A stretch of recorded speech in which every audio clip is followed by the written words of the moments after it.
Hey, everybody. Welcome to today's episode of the Law of Self-Defense Show. Come on in, make yourselves comfortable. For those who may not know, I am, of course, Attorney Andrew Branca for Law of Self-Defense. Thank you.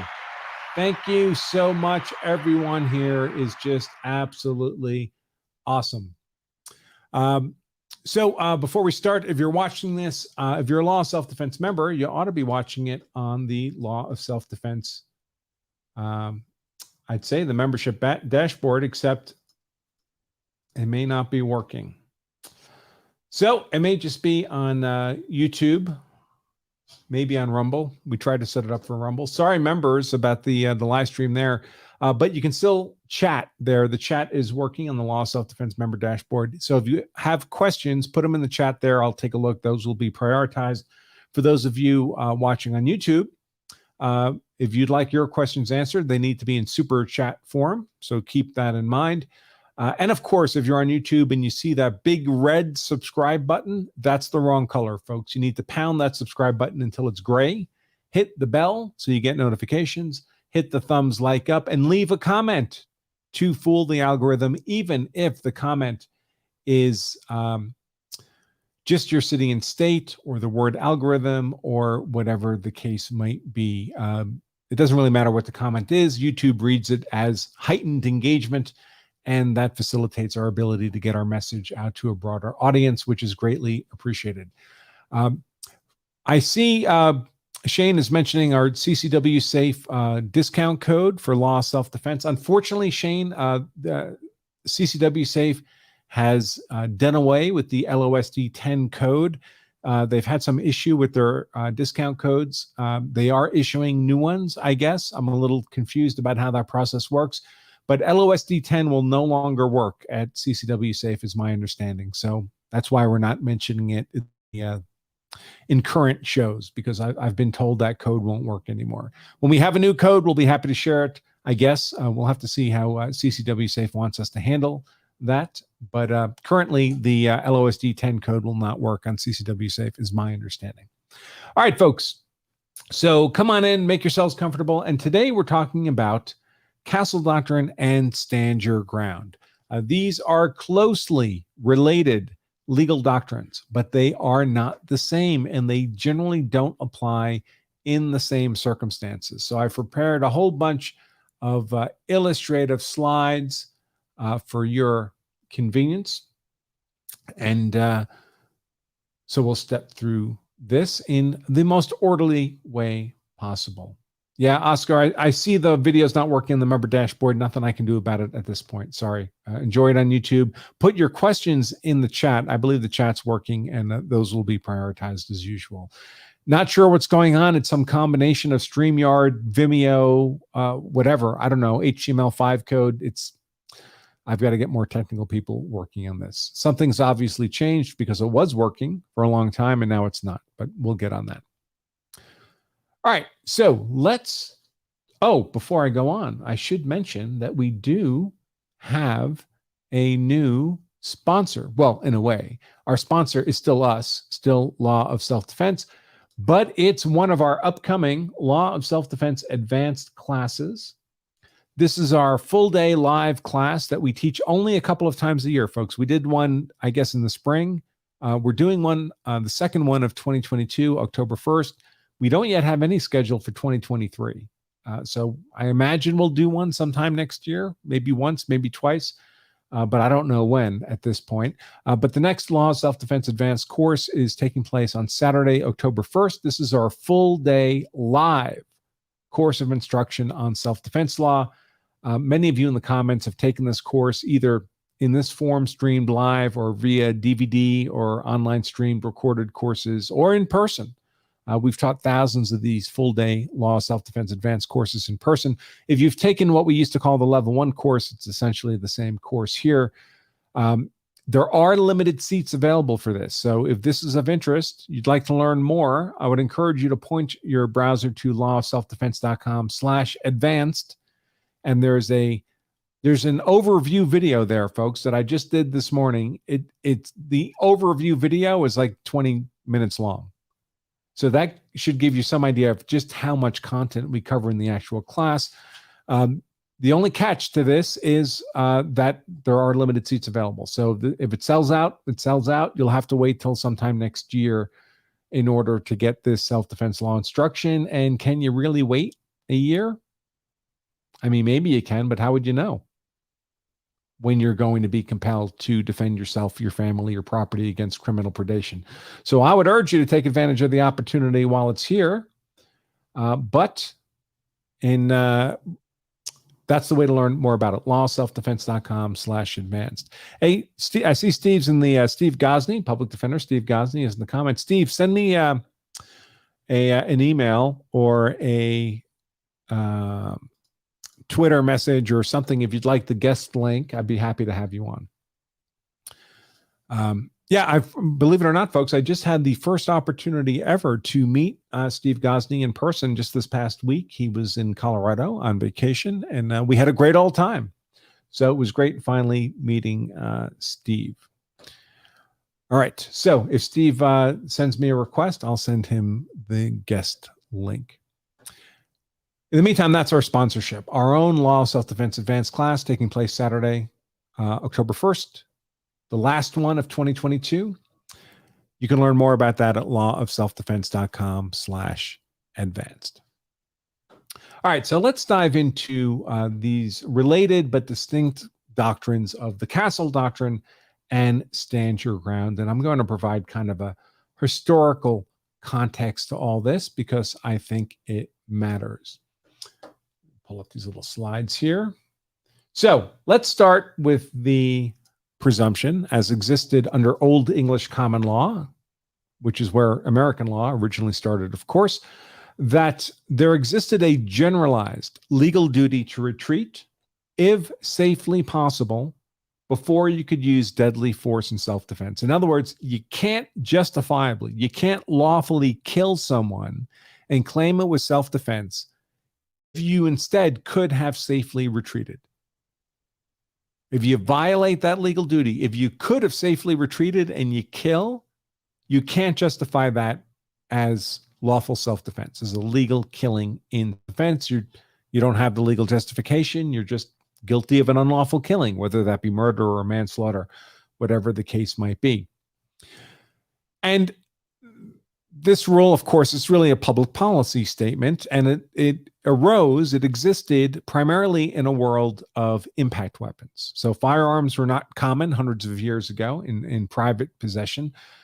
Most weapons were impact weapons. They were knives or clubs or swords or fists or feet, but they were things that required, in general, proximity. Even the projectile weapons of the day, bows, crossbows, were not in common usage.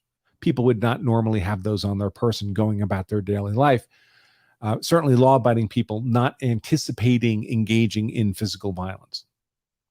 So in a world of impact weapons, it's not that hard to achieve a position of safety, even with a moderate increase in distance, a modest amount of retreat. If you can retreat 20 or 25 feet, you're effectively safe from that impact weapon. So you don't have to kill. Also, this rule was created in a time when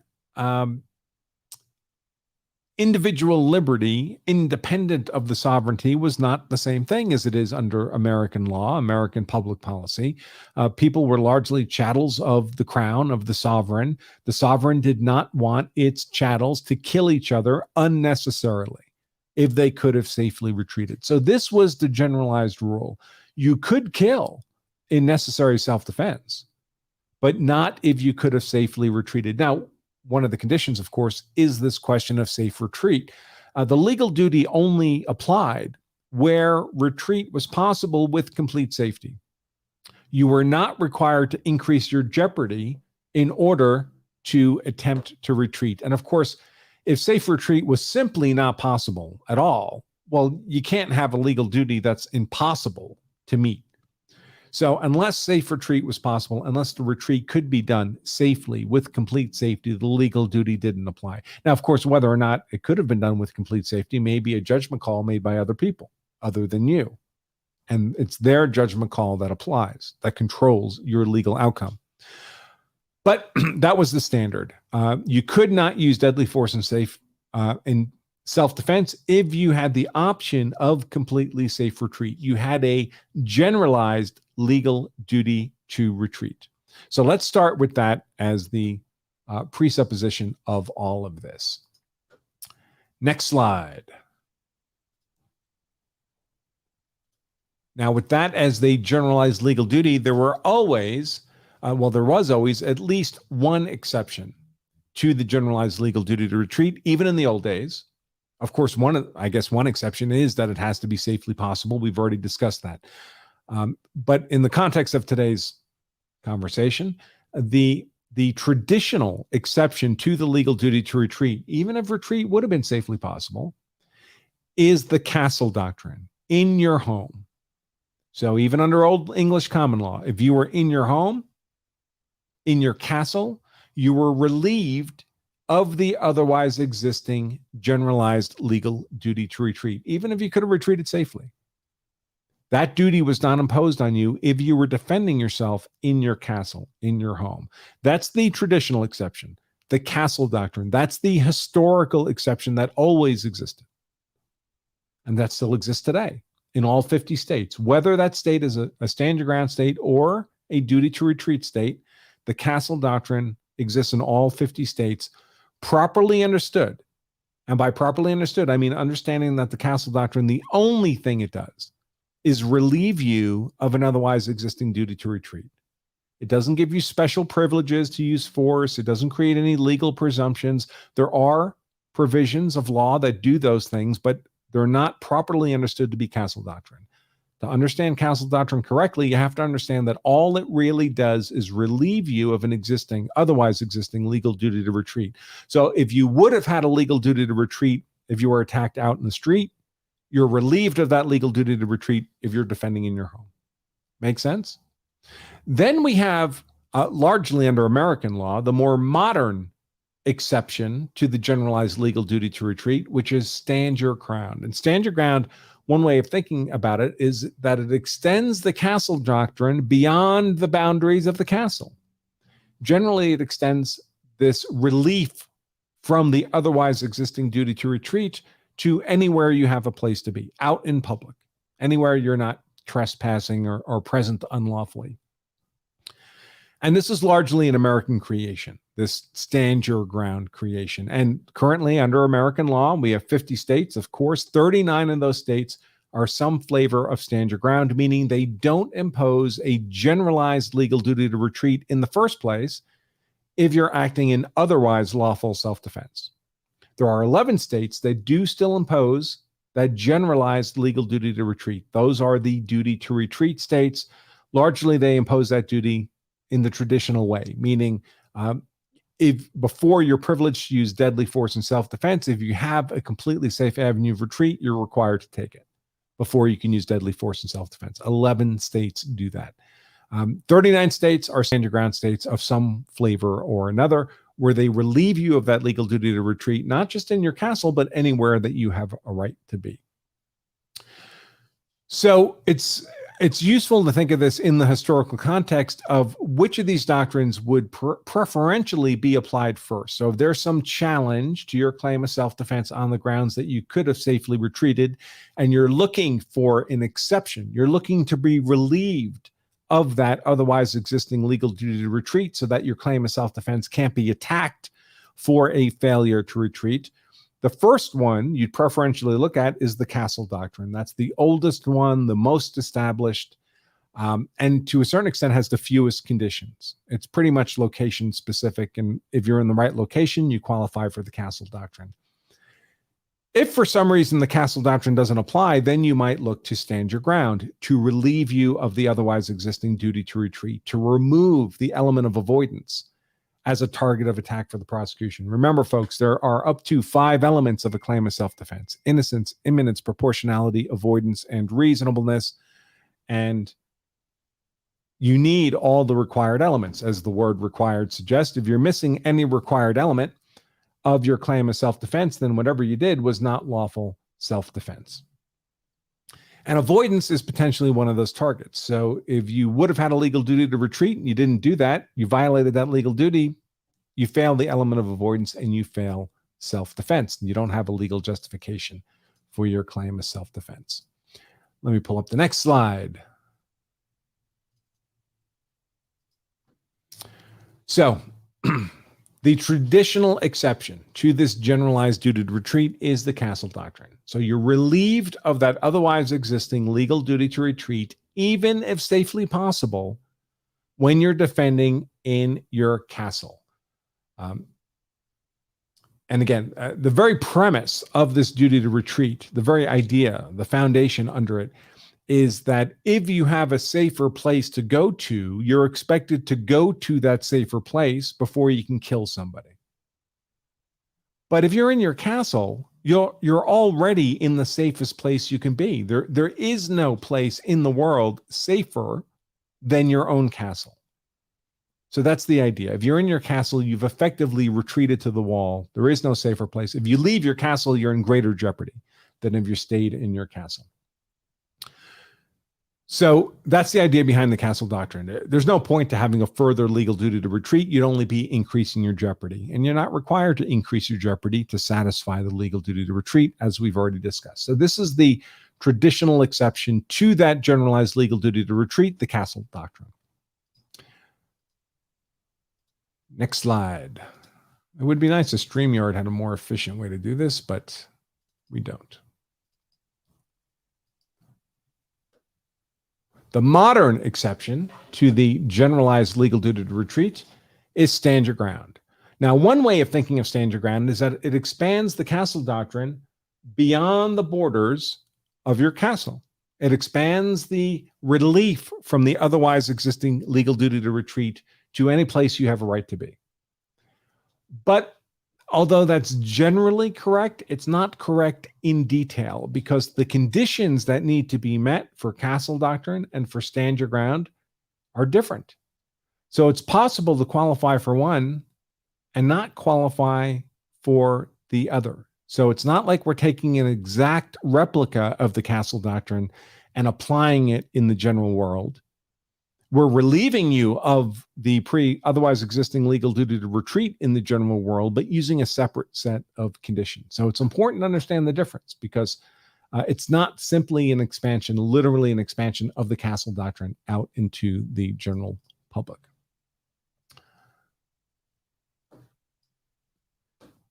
Next slide.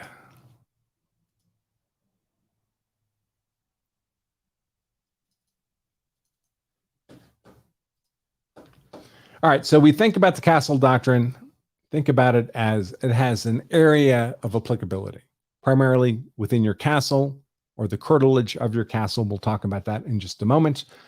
That's the Castle Doctrine. And then we have the relationship between the Castle Doctrine and stand your ground. Very similar, but not quite the same. We end up with this kind of Venn diagram. So they apply in different circumstances. There's a little bit of overlap where maybe both apply simultaneously, but largely they apply under different circumstances, different sets of conditions for each of those.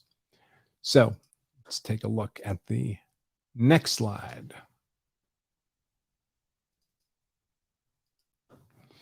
Castle Doctrine. So Castle Doctrine is location specific, right? It applies to your castle. So the question becomes, what qualifies as a castle? And this can be answered in a couple of ways. One is what constitutes a castle at all? And the second is, what's the scope of the castle, of whatever qualifies as a castle? How far does it extend? So your castle is where you're residing, where you're living. It's your habitation, your dwelling. That's always included. So wherever you're living, wherever you're laying your head to sleep at night, that is your castle for sure under the Castle Doctrine. Now, some states expand the definition of castle more broadly than that. They might include a place of business. That might have to be your business, you're the owner, or it could be sometimes any place of business, even if you're just a customer there. Many states will include an occupied vehicle. They'll treat it much the same as they do if you were in your dwelling, if you're in your car, for example, find yourself the subject of a carjacking. Of course, if you're in a vehicle, like if you're in a car, how much room is there to retreat anyway, typically? Also, if you have a temporary castle, so you're staying in a hotel for a week for a vacation, well, during the week when that is your dwelling, that becomes your castle. Your hotel room becomes your castle, not the common areas of the hotel, only the areas where you have a right of exclusion. So you can tell other people to get out. That's your room, but it's not the corridor outside the room. It's not the swimming pool area of the hotel, for example. If you have a recreational vehicle, while you're living out of that recreational vehicle on vacation, for example, that's your dwelling. That's your castle. When it's parked in storage, it's not a castle anymore. It's only a castle so long as it's a dwelling. If you're camping in a tent, that tent is your castle while you're staying in the tent. Obviously, when it's packed up, it's no longer a castle for Castle Doctrine purposes. So we have these different forms of castle, the different forms a castle might take. Then we have the scope of the castle. So what's always included is within the four walls of the castle. So you're in your home, inside your four walls. An intruder comes within the four walls or attempts to breach the four walls, enter your castle, you have Castle Doctrine privileges. But what about outside the four walls? Well, most states will recognize the area immediately around your home as part of your castle. The legal term for that is curtilage. So curtilage is the area immediately around your home that's part of the normal day-to-day function of your home. Sometimes there's a statutory reference to things like a front porch. Often it's left more ambiguous than that, but generally it would include things like a front porch, a back porch, a front yard, a backyard, maybe a detached garage. But the key criteria is it's part of the normal day-to-day function of the home. So if you live on 40 acres, that 40th acre is probably not going to count as curtilage. If you're a farmer and you have a barn and you're in the barn every day, that's probably part of the normal day-to-day use of the home, probably counts as curtilage. If you bought a farm to make it into a bed and breakfast and the barn's basically abandoned, not normally in use, I would argue it's not part of the curtilage anymore, even though it's the same structure on the same property. A difficulty with curtilage, however, is it's typically not drawn with a black and white line in the law. It's a matter of judgment, a judgment of other people, what qualifies as curtilage. So the jury, for example, might be instructed by the judge, much as I've said, the castle includes the curtilage. The curtilage is the area immediately around the home that's part of the normal day-to-day function of the home. And then the jury makes a judgment call about whether the spot where you were standing at the time you used deadly defensive force, whether or not that qualifies as curtilage. And because there's no way for you to see into the future or know what a jury might decide ahead of time, you can never really know if you're standing in your curtilage or not. It's very ambiguous, so highly risky. But that's part of the variable of the Castle Doctrine, the scope of the castle. Now, at least one state, Massachusetts, recognizes the Castle Doctrine, as all states do, but doesn't recognize any curtilage for the Castle Doctrine. If you have 1 foot outside your front door, you're outside your castle, and you have no Castle Doctrine privilege. Most states will recognize some degree of curtilage as part of the castle, but it's ambiguous. You don't really know how far the curtilage extends from the home. Then we also have other additional flavors of Castle Doctrine. So one flavor is against whom can you claim Castle Doctrine privileges? In other words, claim that you had no duty to retreat because you were relieved of the otherwise existing legal duty to retreat with respect to your aggressor. Now, if your aggressor is a genuine intruder in the home, you can always claim Castle Doctrine privileges against them, a genuine intruder. But what if they're a co-dweller? What if it's also their castle? What if it's a spouse or a roommate or apartment mate or housemate? Some states say you have Castle Doctrine privileges against an intruder, but not against a co-dweller. Other states say you have Castle Doctrine privileges against everybody, but some states limit it, constrain it, so it doesn't apply if it's also that other person's castle. Another question is, by the way, this might also apply to guests, invited guests, people you invited into your home. Do you have Castle Doctrine privileges against those people? Are you relieved of your otherwise existing legal duty to retreat? Maybe not. if they're an invited guest. Now, in the context of an invited guest, it's easy to turn that person into a trespasser by simply telling them to leave. And if they don't leave and they've given appropriate opportunity to leave, and they're still staying, well, then they've become a trespasser. You'd have Castle Doctrine privileges against them again, but maybe not so long as they were an invited guest. So that's against whom you can claim Castle Doctrine privileges. Another flavor is who can claim Castle Doctrine privileges. Now, if you're in your own castle, of course, you can claim Castle Doctrine privileges. But what if you're not in your own castle? What if you're in someone else's castle? What if you're visiting your parents or friends or neighbors and you're in their castle? Well, some states say, well, we don't care whose castle it is. If you're in a castle, you're dealing with an aggressor. You have Castle Doctrine privileges against that aggressor. You're relieved of the otherwise existing legal duty to retreat with respect to defending yourself against that aggressor. But other states say, no, it has to be your castle. So if you're in your parents' home or in your friend's home, they have Castle Doctrine privileges within their castle, but you don't. They're relieved of the otherwise existing legal duty to retreat in their home, but you're not. You still have the same pre-existing, otherwise existing legal duty to retreat you would have had out in the street. So that applies to whose castle it is as well. So those are some of the flavors of the Castle Doctrine. Sorry, folks, someone's desperately trying to reach me by phone. Now, normally, Castle Doctrine is only necessary where you have an otherwise existing legal duty to retreat in the first place. If you would not have had an otherwise existing legal duty to retreat out in the street, you certainly wouldn't have that legal duty in your home. So for the most part, if you live in a stand your ground state, which generally relieves you of an otherwise existing legal duty to retreat, assuming you meet the conditions of the stand your ground law, to the extent there are conditions. And if it's a stand your ground statute, there's almost always conditions. But if stand your ground would have relieved you of a otherwise existing legal duty to retreat anywhere you have a right to be, you don't really need Castle Doctrine in your home, right? Because there is no otherwise existing legal duty to retreat, so long as you meet the conditions of stand your ground. So let's take a look now at stand your ground.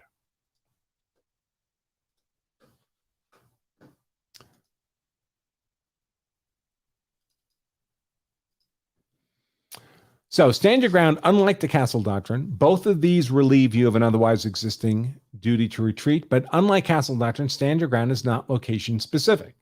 It applies anywhere. Generally, it applies anywhere you have a right to be. Usually, you can't be a trespasser. Often, if it's a stand your ground statute, the statute will explicitly say you have to have been in a place you had a right to be. And often, it also has additional conditions that you have to meet to qualify for stand your ground privileges, right? One of those conditions is you're in a place you have a right to be. But often there's additional conditions that the Castle Doctrine does not have. So, for example, it's very common in stand your ground statutes for them to say, hey, not only do you have to be in a place you have a right to be to qualify for stand your ground, to be relieved of that otherwise existing legal duty to retreat before you can use deadly force in self-defense, not only do you have to be in a place you have a right to be, you can't be a trespasser, but you have to not be engaged in criminal activity. And you may think to yourself, well, why would I'm not engaged in criminal activity, which is fine, but that's a condition of stand your ground. So the idea here among the legislature when they pass these statutes is, hey, we may want to give like the general law abiding public relief from an otherwise existing legal duty to retreat. But if someone is a street corner crack dealer, that guy doesn't get the benefit of stand your ground. He's engaged in criminal activity. We're not saying he doesn't have a right of self-defense necessarily, but he does have a legal duty to retreat if safely possible before he can use deadly force in self-defense. We're not giving that guy engaged in criminal activity stand your ground. And of course, this would also apply to anybody engaged in felony aggression, robbery, armed robbery, rape. Obviously, they would not qualify for stand your ground because they're engaged in criminal activity, plus for other reasons. And remember, stand your ground is only really relevant when we're talking about a claim of self-defense, right? Because what does stand your ground do? It relieves you of that element of self-defense avoidance, relieves you of that otherwise existing legal duty to retreat. By the way, normally law-abiding people can get in trouble here. So many of you have concealed carry permits. You routinely carry guns on your person with your concealed carry permit, normally perfectly lawful to do. But you may live in a state where they allow for no gun posting, where that no gun posting has the effect of law. It becomes a crime to carry your concealed gun onto those premises. This might apply to a bar or a restaurant that makes whatever, more than 50% of its revenue from alcohol sales. You may have a general privilege to carry a gun concealed, but not on those premises. And if you carry on those premises, you're engaged in criminal activity. It doesn't mean you lose self-defense entirely, but you may lose your stand your ground privileges. Also, by the way, even if you live in a state where that posting does not have the force of law, so it's not technically a crime, at worst, you're committing a civil trespass by carrying onto the posted property. Are you still in a place you have a right to be? You're not, folks. You're present by license on someone else's property, and they get to set the conditions for you being there. And you're present by license only so long as you meet their conditions. The moment you're violating their conditions to be there, you're not there by license anymore. You're technically a trespasser. You're not in a place you have a right to be while you're in possession of that gun contrary to their rules. So you wouldn't qualify for stand your ground there. If stand your ground in your state, as it normally does, requires that you are in a place you have a right to be. So even well-intentioned people can find that their conduct doesn't strip them of self-defense generally, but it might easily strip them of stand your ground privileges, which means instead of having that element of avoidance waived, they have to meet that legal duty to retreat if safely possible before they can use deadly force in self-defense. And for those who don't know, this is our 5 elements of self-defense cheat sheet. It lists the 5 elements of any claim of self-defense, provides a brief description of each. We give this away for free, folks. It's just a PDF download. You can get it at lawofselfdefense.com/elements. If you don't know these 5 elements, you have no idea what self-defense law is. So I would urge you, I can't make it cheaper than free. So stand your ground also may have additional elements. So let's talk first about not being engaged in criminal activity. I believe I have a example of a statute with that condition, although it's a very common condition. Many of the stand your ground statutes are the same because they were advanced by an organization that was seeking to advance stand your ground. So they presented this model stand your ground legislation to lots of different states, and lots of states adopted it. So when you see stand your ground language, it's pretty common to see the same language from state to state because they all adopted, many of them adopted the same model statutory language. But I'm going to pull up Florida here because Florida is fairly representative. So here's Florida statute 776012. You can think of this as Florida's kind of base self-defense statute. And it has a very common structure. It has 2 paragraphs here. The first paragraph deals with non-deadly force in self-defense. The second paragraph deals in deadly force in self-defense. That has to do with the element of proportionality. So certain conditions have to be met before you can use any degree of force in self-defense. And then commonly additional conditions have to be met before you can use deadly force in self-defense. For example, you have to have been facing a deadly force threat or a forcible felony or something along those lines. And here under Florida law, we see, and I've bolded and underlined it here, with respect to both non-deadly force and deadly defensive force, you don't have a duty to retreat.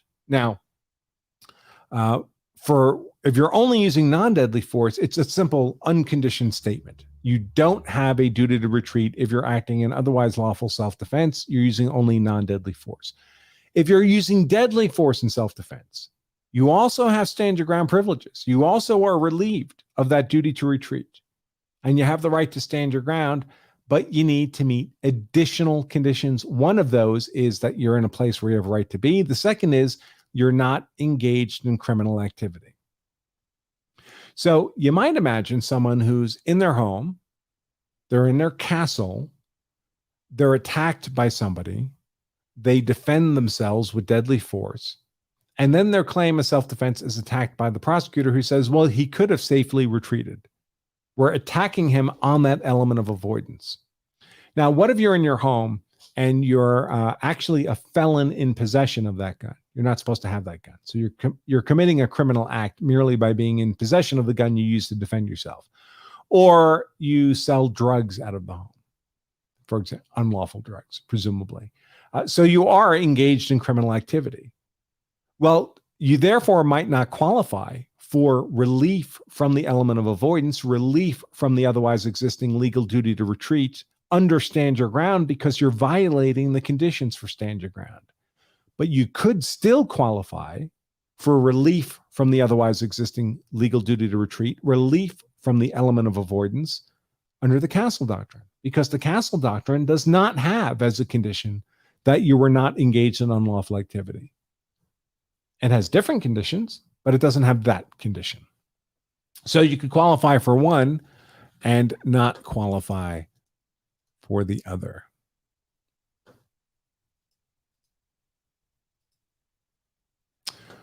All right, next slide. That's the Florida statute. Now, beyond not being engaged in unlawful activity, some states also add additional conditions to their stand your ground law, and some of those can be a little bizarre. Perhaps the most odd of these is Pennsylvania law. So Pennsylvania is a stand your ground state. They have stand your ground in their statutory language. This is just a portion of Pennsylvania Statute 505, which is their foundational self-defense statute. And it provides that an actor who's not engaged in criminal activity, the same condition we just saw in Florida law, who is not additional condition, the gun you're using can't be unlawfully in your possession, who is attacked in any place where the actor would have a duty to retreat elsewhere, they're relieved of that legal duty to retreat, has a right to stand his or her ground, assuming they meet the conditions. The conditions include has a right to be in a place where he was attacked, would otherwise be legally privileged to use deadly force in self-defense, so you're defending against a deadly force attack. And here's the quirk of Pennsylvania stand your ground law. It only applies, one of the conditions of Pennsylvania stand your ground law is that the person you're defending yourself against displays a firearm or a replica firearm or any other weapon readily or apparently capable of lethal use. So before you qualify for stand your ground under Pennsylvania law, you have to be threatened with a deadly force weapon. Meaning, if your attacker is simply attacking you with their bare hands, there is no deadly force weapon, you don't have stand your ground privileges. Even if you weigh 80 pounds and they weigh 380 pounds and could readily kill you with their bare hands, you don't have stand your ground privileges against that person if they don't display a deadly weapon under Pennsylvania law. So Pennsylvania is the stand your ground state, sure enough, but it has this additional condition not commonly found in stand your ground states. To my knowledge, Pennsylvania is the only state that has this particular condition, that you only have stand your ground privileges if the person you're defending against is displaying a deadly weapon. Otherwise, you still have your privilege of self-defense, but you've reacquired that element of avoidance. You've reacquired that legal duty to retreat, unless you can find an alternative exception like you were in your castle, right? Castle Doctrine would be an alternative way of being relieved of that otherwise existing duty to retreat. So next slide. So when we're considering Castle Doctrine and stand your ground, both of these are legal doctrines that relieve you of an otherwise existing legal duty to retreat. The first question we ask ourselves is, well, so you've used deadly force in self-defense, and the prosecution says, well, I think he could have, safely retreated. I'm going to attack his claim of self-defense on the element of avoidance.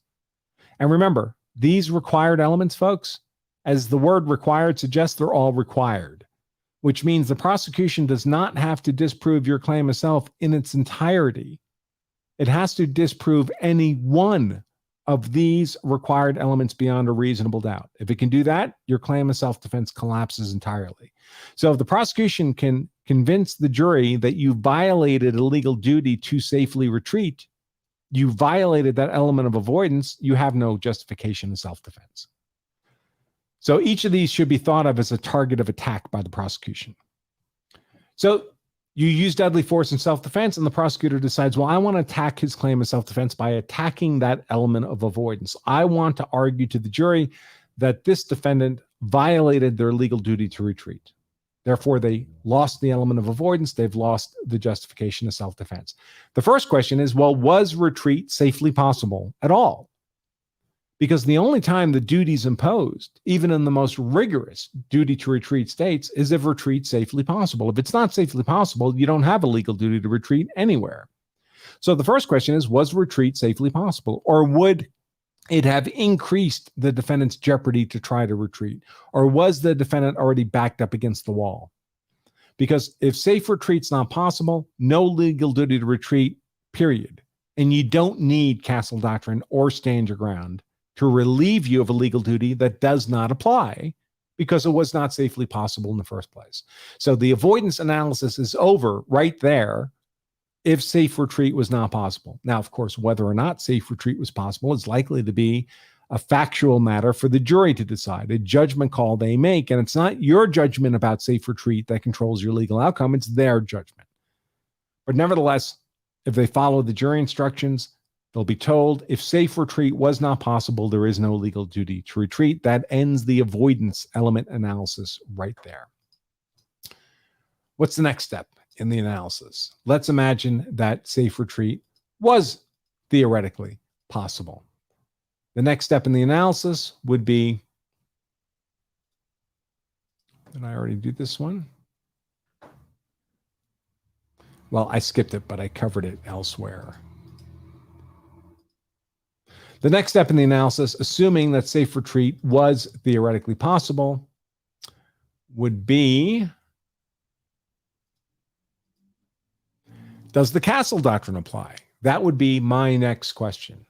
Because if the Castle Doctrine applies, you're in your home, you're in the curtilage of your home, you meet the conditions of your state's Castle Doctrine, well, that's it.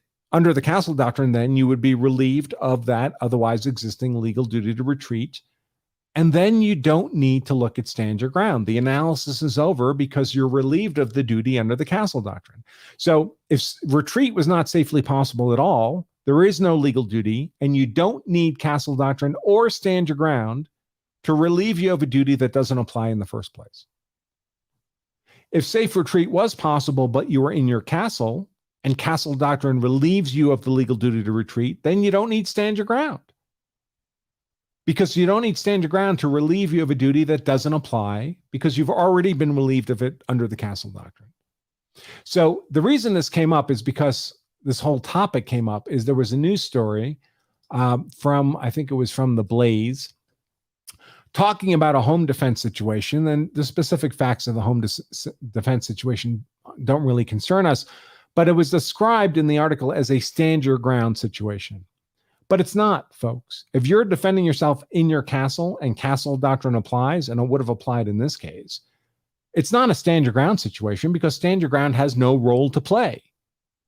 Stand your ground only applies to relieve you of an otherwise existing legal duty to retreat. If Castle Doctrine has already relieved you of that duty, there's nothing left for stand your ground to do. So if Castle Doctrine applies, the analysis on avoidance is over, and you don't need to look to stand your ground. Stand your ground has no purpose, has no role anymore. It's not a stand your ground case. But what if the Castle Doctrine doesn't apply? Maybe you violated one of the conditions of Castle Doctrine. Maybe the person you're defending against, it was also their castle, and your state says you don't have Castle Doctrine privileges against a co-dweller. Or maybe you're outside your castle, outside the curtilage, you're out in public, so Castle Doctrine doesn't even come into play. But you still want to be relieved of that element of avoidance. You still want to be relieved of that otherwise existing legal duty to retreat. Well, then you might look to stand your ground if you're in a stand your ground jurisdiction. And that brings us to the next slide, which I think is our last slide. So only now do we finally get to stand your ground. Now, caution. Stand your ground if you meet the conditions, we've already talked about the conditions that might apply, right? Not being engaged in criminal activity, being in a place you have a right to be. And there may be quirks in your particular state's laws, like in Pennsylvania, that you're the aggressor you were defending against displayed a deadly weapon, right? So those specific conditions that you have to meet to qualify for stand your ground vary by state. So you have to make sure you meet your state's conditions for stand your ground to have stand your ground privileges. Now, if you don't qualify for stand your ground, if you don't qualify for relief from the element of avoidance, from relief of that otherwise existing legal duty to retreat, it doesn't mean you've lost your privilege of self-defense generally. You still have your normal privilege of self-defense, but now it includes that element of avoidance. It includes that legal duty to retreat because you don't qualify to be relieved of that legal duty under stand your ground because you didn't meet the conditions of stand your ground. Also, of course, I should caution that all of this applies only in otherwise lawful cases of self-defense. So we're presuming the only vulnerability here is that element of avoidance, that possibility of safe retreat. We're presuming the other elements, innocence, imminence, proportionality, and reasonableness are all present, are not themselves subject to attack. Because if you violated one of the other elements, then you don't have self-defense anyway. Remember, to lose self-defense, you need to lose any one element. So if you're missing, for example, the element of innocence, well, then it wasn't self-defense, regardless of what the circumstance around avoidance may be. And how do you lose that innocence? Well, one way to lose it is to be the initial aggressor. So if you're the initial aggressor in the confrontation, you've lost the element of innocence. You've lost self-defense as a justification for your use of deadly defensive force. Now, it is possible, if you were the initial aggressor, to regain your innocence, to regain that element of innocence and therefore regain self-defense. But guess how you do that? You do that by withdrawing and communication, withdrawing from the conflict and communicating to the other party your desire to stop fighting. And what's withdrawal and communication really? Isn't that retreat? Isn't that avoidance? So if you were the initial aggressor and you've lost an element of innocence and lost self-defense because you've lost the element of innocence, you can regain innocence by withdrawal and communication, by retreating. So what have you effectively done? If you were the initial aggressor, for you to salvage self-defense as a justification, you've effectively reacquired a legal duty to retreat. By the way, even if you're in your castle or in a stand your ground jurisdiction, because being in your castle relieves you of the element of avoidance. It doesn't privilege you to be a criminal aggressor, a forcible aggressor, the initial aggressor in the conflict. It doesn't turn your home into a coliseum in which you get to be the gladiator. So even in a stand your ground state, you have to be careful. It's possible that other misconduct, other vulnerabilities in your claim of self-defense, like a vulnerability in the element of innocence, can lead to you reacquiring a legal duty to retreat, even if stand your ground would otherwise have relieved you of that legal duty to retreat had you been acting in otherwise lawful self-defense. All right, let me see if there are questions that need to be addressed. First, I will look to, well, you know what? I see that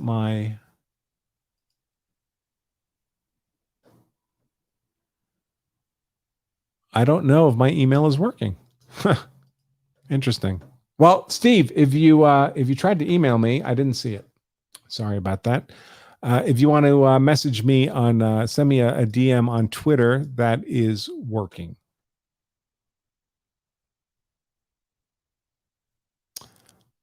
Yes. Okay. Up to you, Steve. I see you're in the comments. Oh, yeah.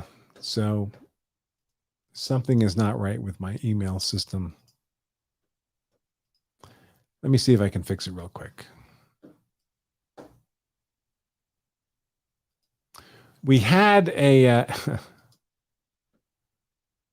we had an issue yesterday where we had to reset some passwords. And unfortunately, my work email was one of them. So this is how I discover I haven't been getting work emails all day, folks.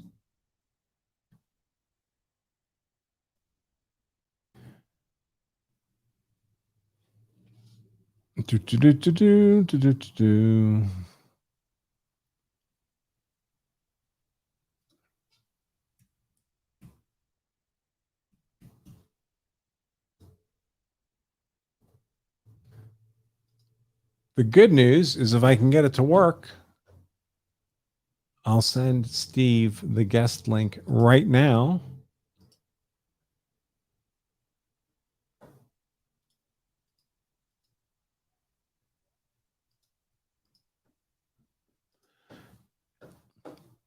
And he can join us.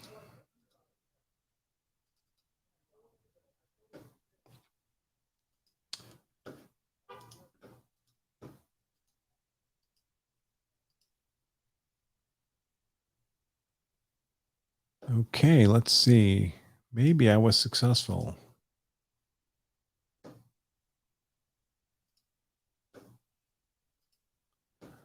And maybe not.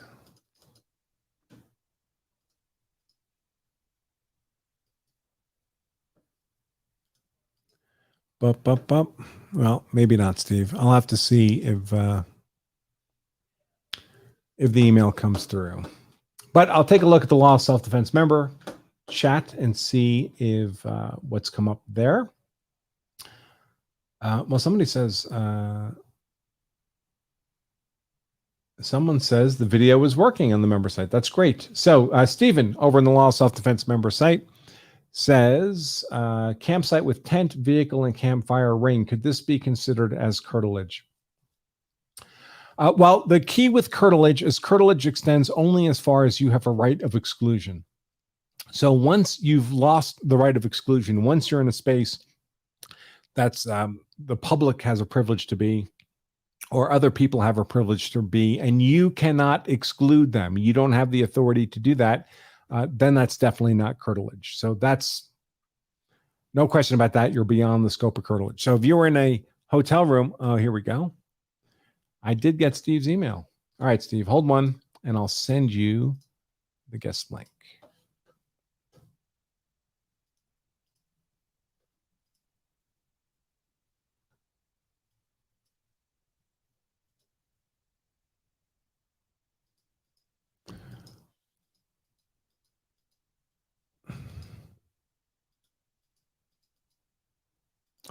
Oh, for Pete's sakes.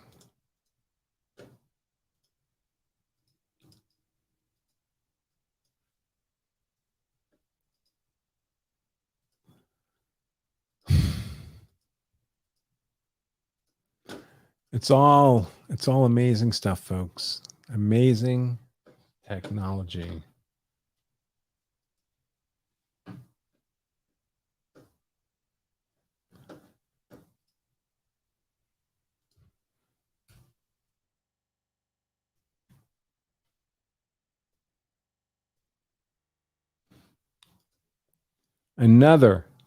Yet another two-step verification code. This is awesome.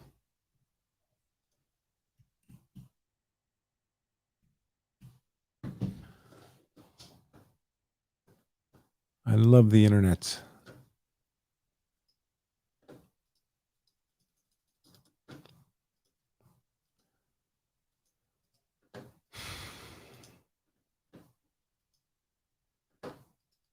Well, I can't do it, Steve. Sorry, it's just not working. So once you've lost a right of exclusion, you've definitely lost the privilege of self-defense.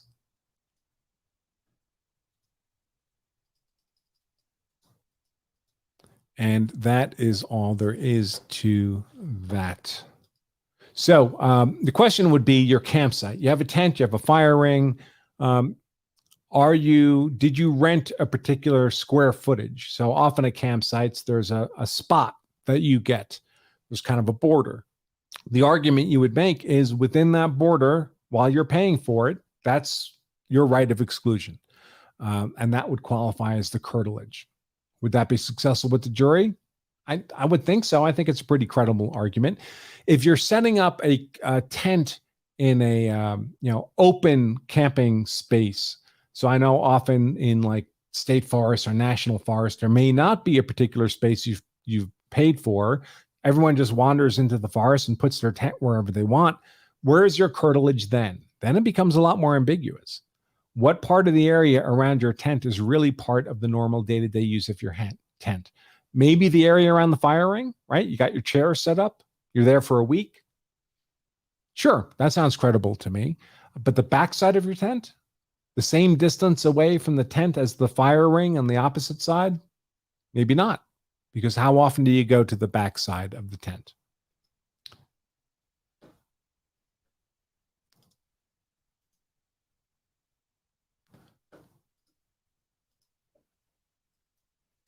All right, Steve, I think it worked this time.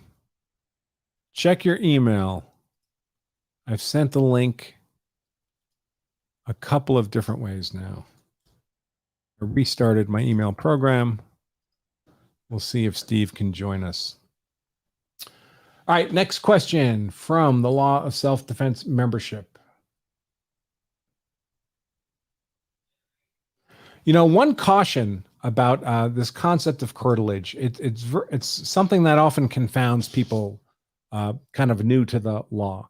And that is, we can have a term of art, a technical term of art, like curtilage, that means different things in different contexts. And here's Steve. In different contexts. Hey, Steve. Sorry about all that technology hassle. Hello. Can you hear me? I can hear you, Steve. Can you hear me? I can. Hey, how about that? Great. Glad to hear it.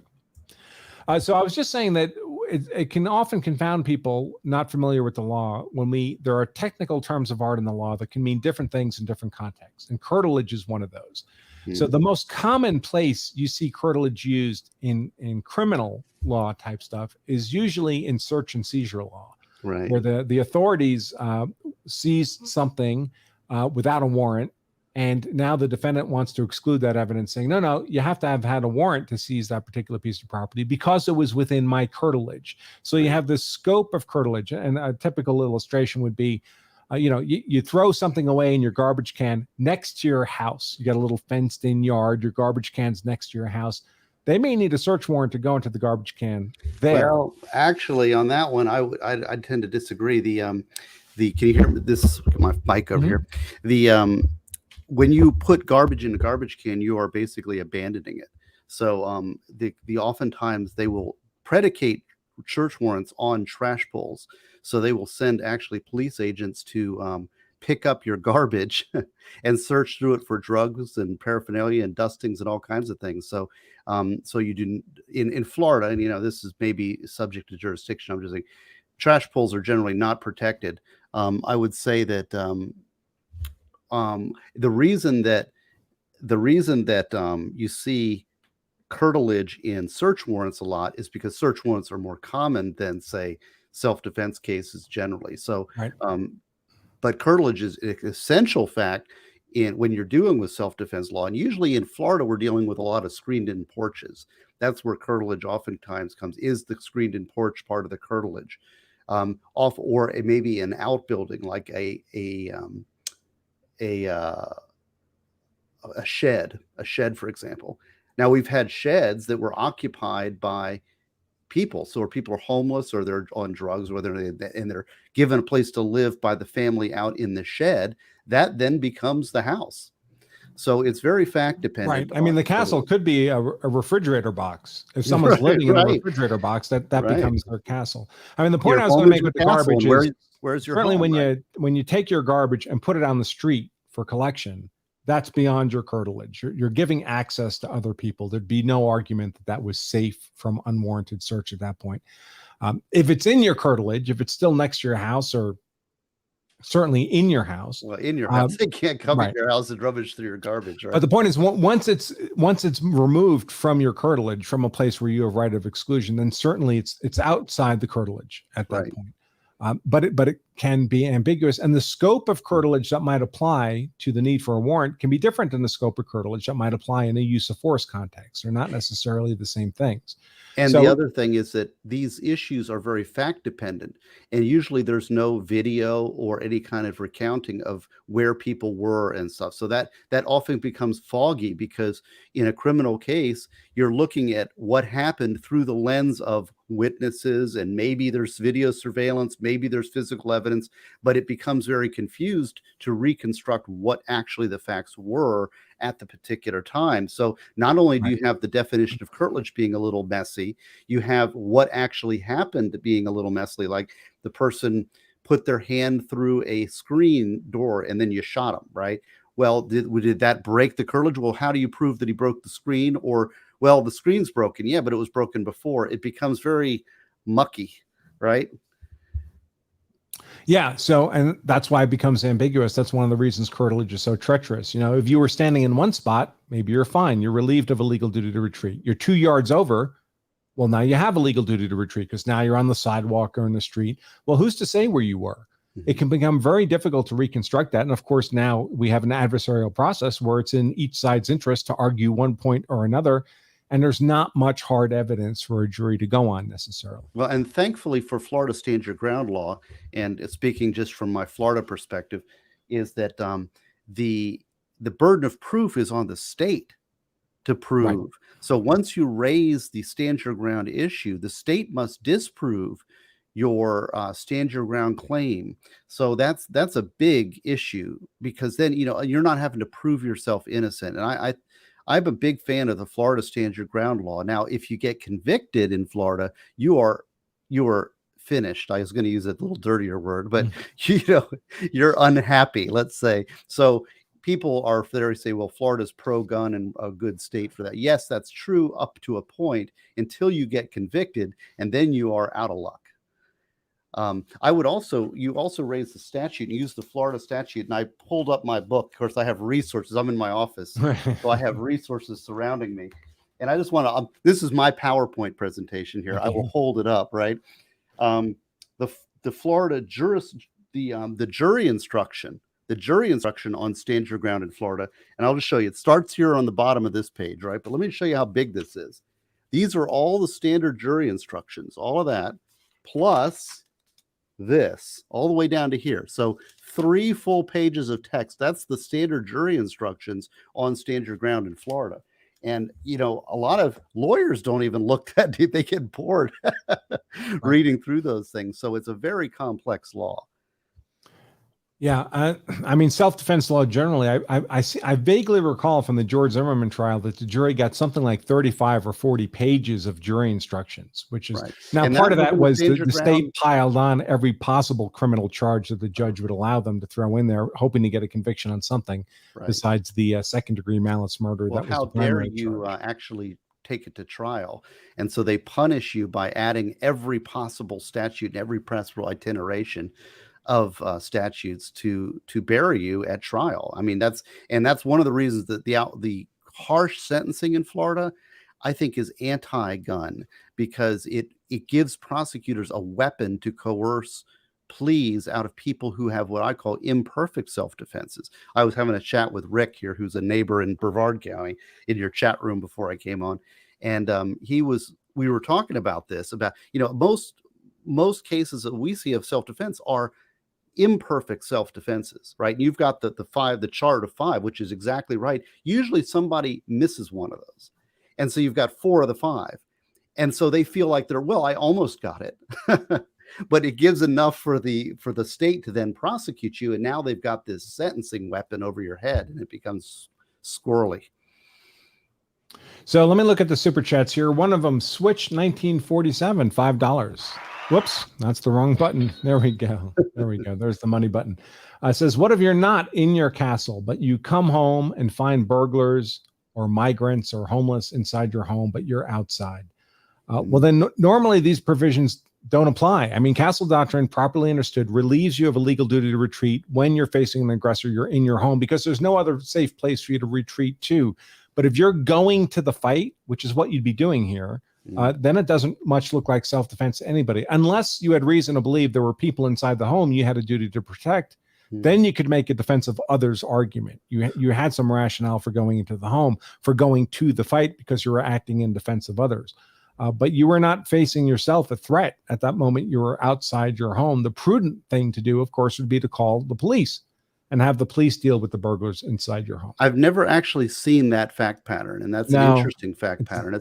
I would say that's a rare fact pattern. I could see a situation where, say, you come home from work and you may have children in your house and there's home invaders in your house. That's a tricky situation, but I think that the duty to protect children, the reasonable fear, that's a question. But don't talk to the police. Yeah. Do what you got to do, but talk to your lawyer, invoke your right to counsel, because you don't know, you have imperfect information in that situation. And if you feel you're compelled to go in the house, you're putting yourself at a very risky position. So keep your mouth shut and let your defense lawyer work. And another $5 super chat, same person, Switch 1947. He writes, I think your Venn diagram, the Castle Doctrine circle should be entirely inside the stand your ground circle. I can't think of any example where you'd have Castle Doctrine and not also stand your ground. I can think of lots of examples. You could be inside your home packaging up meth for sale. So you don't qualify for stand your ground because you're engaged in criminal activity, but you could still qualify for Castle Doctrine because Castle Doctrine doesn't have as a condition that you not be engaged in criminal activity. So the home invaders come in to steal your money and drugs, which is a common risk of drug dealers because, well, they have money and drugs. So you may not qualify for stand your ground, but still qualify for relief from that element of avoidance under the Castle Doctrine. Good fact. I'll say, examples really help clarify these laws, because the laws are just general statements. That's why you have cases, because you have a general statement of the law, and then you have a case that interprets that law.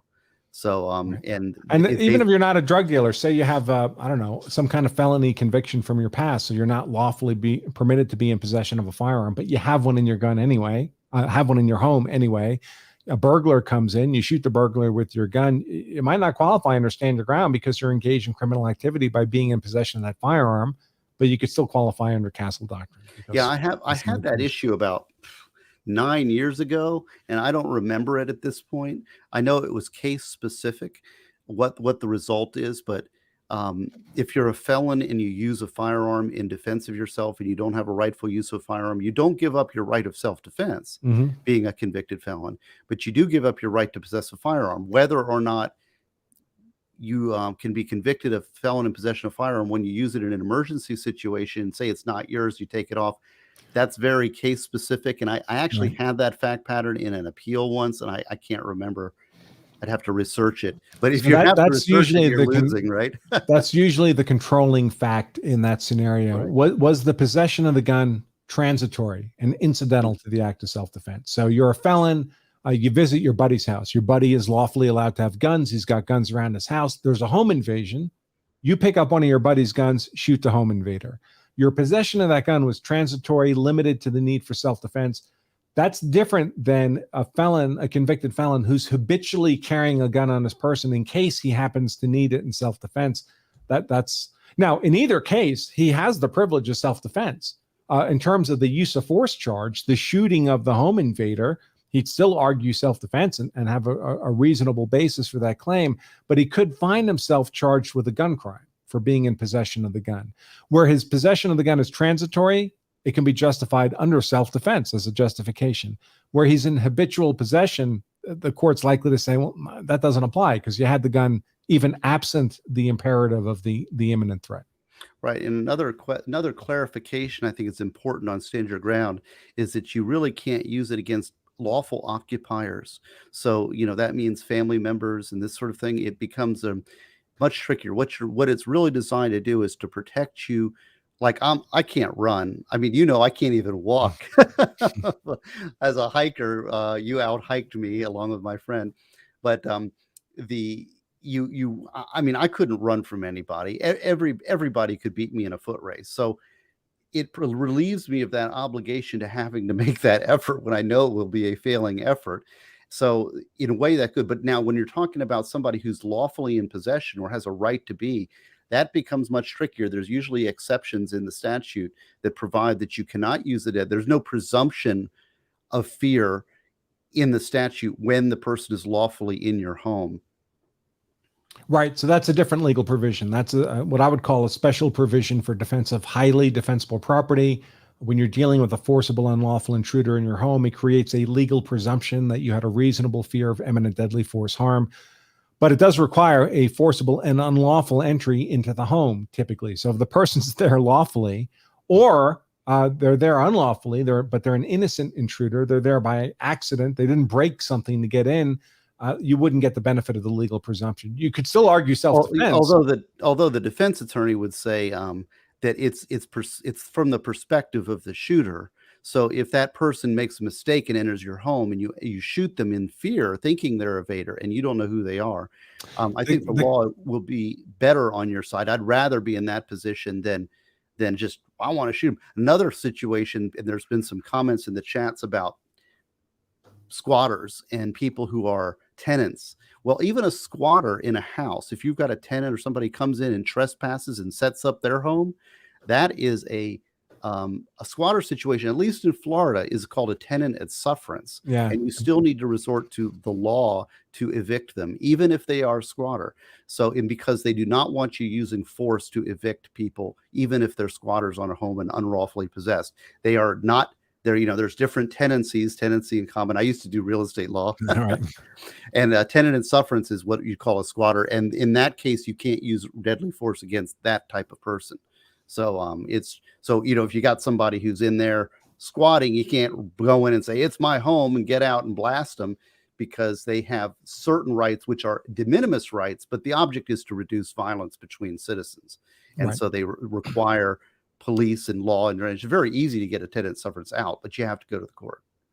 In some states. Some states, right? At some points, give a lot of squatters right. With that legal presumption of reasonableness, one condition that's often included in there is that the home defender had reason to know there was a forcible entry. So it's not just presumed. There has to be some evidence. He heard glass break, or he heard a door frame break, or because the legislature, when they passed these laws, is very in that concerned. Situation, shut up, right? Because that gap can be filled in later.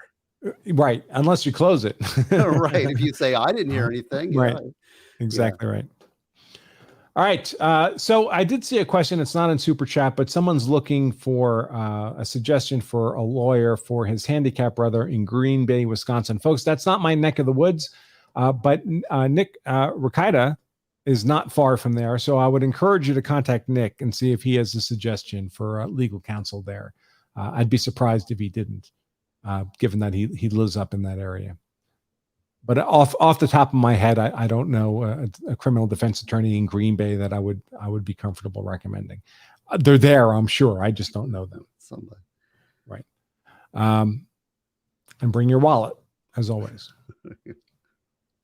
I think that's about it. So how was the rest of your travels, Steve? Steve was just out in Colorado, which gave us the opportunity to meet in person. He met my family, or some of it, my wife, Emily, Miss Emily. I got to meet Steve's wife and son. Had a great time over at Steve's friend's house, who lives not far from me, just a few miles from me.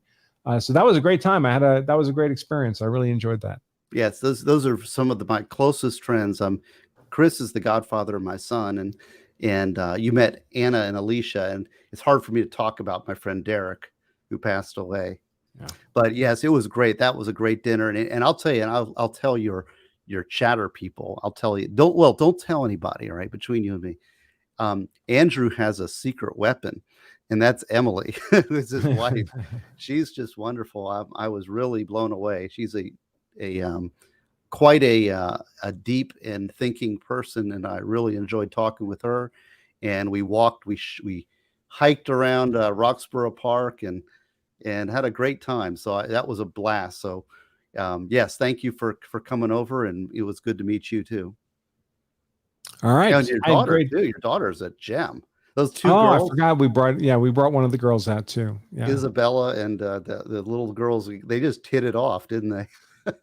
Started making Play-Doh cakes, and you got to say there's a difference between men and women after you see those little kids working. The boys were climbing that big rock in the house, and then the girls were having a tea party with Play-Doh.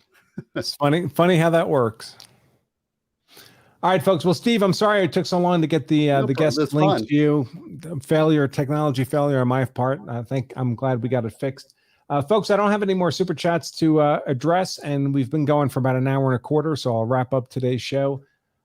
Steve, we'll talk soon. I think we're scheduled to talk tomorrow, actually. Yes, about tomorrow other stuff. offline for other business. Yep. And I will see you then. And for everybody else, I'll just remind all of you that if you carry a gun, so you're hard to kill, that's why I carry a gun. So I'm hard to kill. So my family is hard to kill. Then you owe it to yourself and your family to also make sure you know the law, so you're hard to convict. Until next time, I remain Attorney Andrew Branca for Law of Self-Defense. Stay safe.